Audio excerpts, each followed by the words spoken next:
ምንድነው ታውሪ አስቴር? እኔ ምንም አልገባኝም። ቆይ እኔ ለብሩክ ክፉ ነኝ? አረብ ሀገር የሰራሁበትን ገንዘቤን በልቶ ባዶ እጄን ካደረገኝ በኋላ ስልኩን አጥፍቶ ይጠፋል? እሺ አንቺ ተረጋጊ። ምኑን ተረጋጋሁት ነው? ወይ ከገንዘብ ያሉንክ ወይ ፍቅሬን አላተረፍኩኝ ባዶ ሜዳ ላይ ቀረሁ እኮ። እሺ እኔ ምን አርትኛለሽ አስቴር? በእናት ናሆሜ እህት የለህም? እናት የለህም? አረ በፈጠረሽ አስቴር እኔን እያስጨነቅሽኝ እኮ ነው። ምን ላድርግ ናሆሜ? ቢጨንቀኝ ቢጠበኝ እንገባበት ባጣ ጊዜ እኮ ነው። እኔ ክፍለ ሀገር ልጅ ነኝ፣ ማረፊያ እንኳን የለኝም።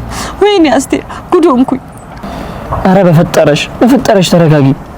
ከሱ የተረፈኝም በቤት ኪራይ ጨርሼ ዘመድ ለዘመድ እየተንከራተትኩ ነው ያለሁት። እሺ እኔ ምን ላድርግልሽ? ያለበትን ጠቁመኝ። እኔ ማድረግ አልችልም። ለምን ናሆሜ ለምን? እኔ ሳላሳዘንህም? እሺ እኔ ምን አባቴ ልሁን? ምክንያቱም ብሩክ ሀገር ቀይሮ ወጣል።